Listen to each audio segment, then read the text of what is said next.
નમસ્કાર દર્શક મિત્રો, તાપી જિલ્લાના સમાચારોથી અવગત કરાવતું સમય ક્રાંતિ ન્યૂઝ બુલેટિનમાં વિગતવાર સમાચારો નિહાળો.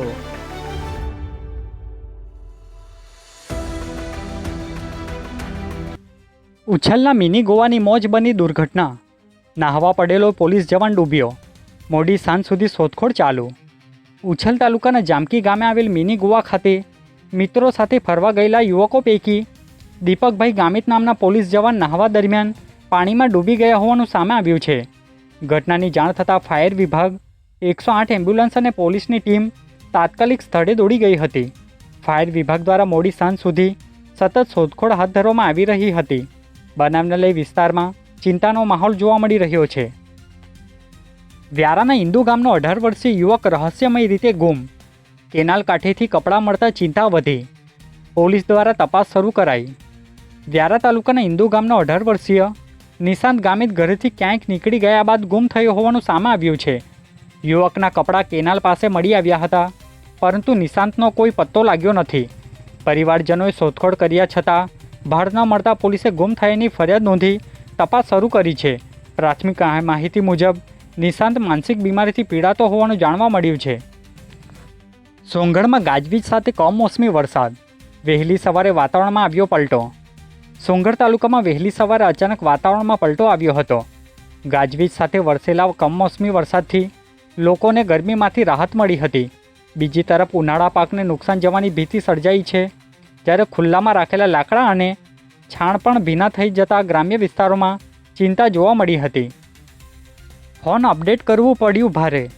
કુકરમુંડાના મેડિકલ સ્ટોરના સંચાલક સાથે 21,000ની સાયબર છેતરપિંડી. કુકરમુંડા ખાતે આવેલ દેવદત્ત મેડિકલ સ્ટોરના સંચાલક ભૂષણભાઈ મરાઠી સાયબર ઠગાઈનો ફોગ બન્યા હોવાનું સામે આવ્યું છે.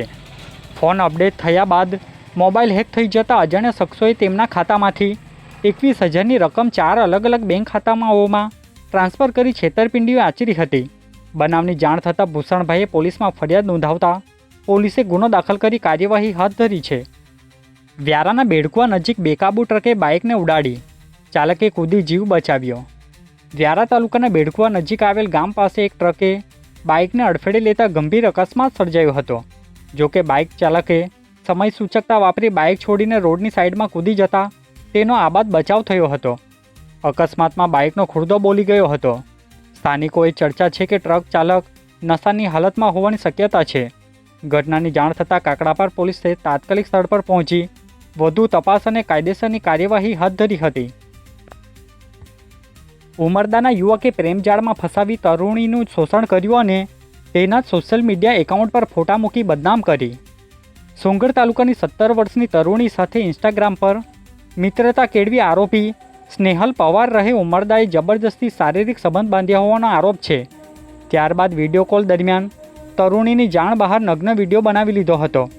સંબંધ તૂટી જતા આરોપીએ તરુણીના જ ઇન્સ્ટાગ્રામ અને ફેસબુક એકાઉન્ટ પર અર્ધનગ્ન ફોટા પોસ્ટ કરી તેને બદનામ કરવાનો પ્રયાસ કર્યો હતો. સમગ્ર મામલે પોલીસે બળાત્કાર, પોક્સો આઈટી એક્ટ હેઠળ ગુનો નોંધી વધુ તપાસ હાથ ધરી છે. સોંગઢમાં પેટ્રોલ પંપ પર મામલતદારની આકસ્મિક ચેકિંગ હાથ ધર્યું. સોંગઢ મામલતદાર દ્વારા તાલુકાના વિવિધ પેટ્રોલ પંપ પર અચાનક ચેકિંગ હાથ ધરી તપાસ કરવામાં આવી હતી. તપાસ દરમિયાન ઈંધણના માપદંડો, ગુણવત્તા, સ્ટોક રજિસ્ટર તેમજ ગ્રાહકોને મળતી સુવિધાઓની ચકાસણી કરવામાં આવી હતી. અધિકારીઓ દ્વારા નિયમોનું પાલન થાય છે કે નહીં તેની પણ સમીક્ષા કરવામાં આવી હતી. આ કાર્યવાહીથી પેટ્રોલ પંપ સંચાલકોમાં દોડધામ જોવા મળી હતી. રેતી માફિયાઓ સામે કુકરમુંડામાં આક્રોશ. જનતા રેડ અને રસ્તા રોકો આંદોલનની ચીમકી. તાપીના કુકરમુંડા વિસ્તારમાં ચાલી રહેલા ગેરકાયદે રેતી ખનન સામે ગ્રામજનો અને આગેવાનોમાં ભારે રોષ ફાટી નીકળ્યો છે. રેતી ભરેલા ડમ્પરોને કારણે થયેલા અકસ્માતોમાં યુવાનનું મોત બાદ વહીવટી તંત્રને આવેદન પાઠવી 1 જૂનથી જનતા રેડ અને રસ્તા રોકો આંદોલન કરવાની ચીમકી આપવામાં આવી છે. આજે બુલેટિનમાં બસ આટલું જ. અને સમય ક્રાંતિ ન્યૂઝ ચેનલને લાઇક, શેર, કોમેન્ટ્સ અને સબસ્ક્રાઇબ અવશ્ય કરી લેશો, જેથી કરી તમને તાપી જિલ્લાના સમાચારોનો અપડેટ મળતી રહે. અને મને રજા આપશો. આભાર. જય હિન્દ, જય ભારત.